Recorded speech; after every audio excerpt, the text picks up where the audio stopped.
Week one reflection. I'd like to begin by giving a little bit of my background. I grew up in a small town in upstate New York where the only language people speak there is English. I ventured out at some point into a little bit bigger city, Syracuse, New York. So I was surrounded by a few people who spoke different languages, but nothing like when I moved to South Florida 7 years ago. It's a little bit of culture shock for me. I still, the people that I was around, my work at the time, all spoke English. Really, when I started at the YMCA is when I started to be around more people who spoke a lot of different languages. I work with several girls who speak different languages. A lot of my students in my classroom, I work in the 3-year-old to 4-year-old classroom. I want to say at least 5 or 6 of them speak Portuguese.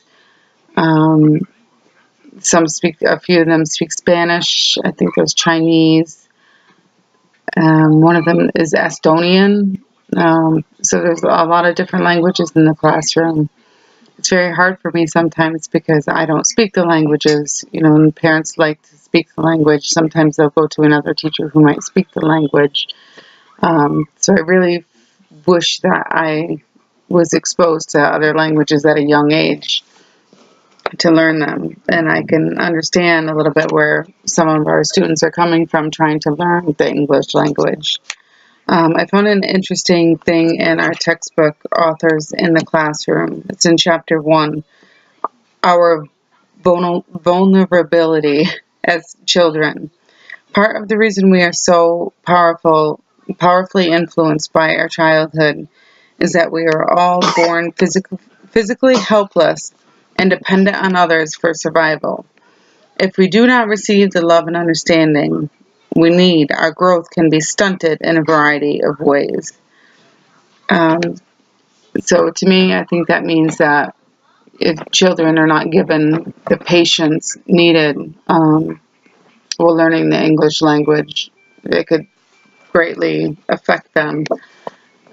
We try to work with the children in our room. We try to get them to use their words in a lot of ways. Instead of pointing or using gestures, we try to get them, even if it's single words, it's a slow process for them to learn the language.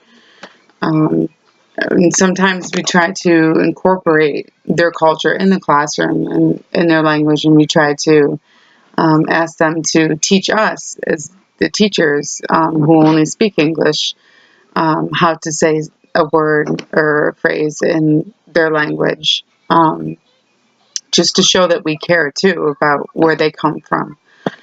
One of the videos that we watched, I think it's the second one in there, the video is about the problem in the United States focusing too much on education. And I think the bottom part says, or at the end of the video, it says, I think the United States really needs to rethink how we do school. The economic future of our country depends on addressing this. We need to redefine success for kids. It's going to be something we do together as a society. And I think it starts at a young age with these kids and giving them the attention and the confidence that they need.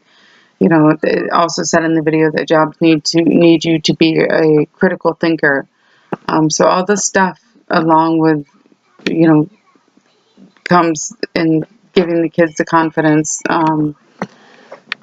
All kids, not just the ESOL kids, to be able to have these abilities at a young age and to go from there.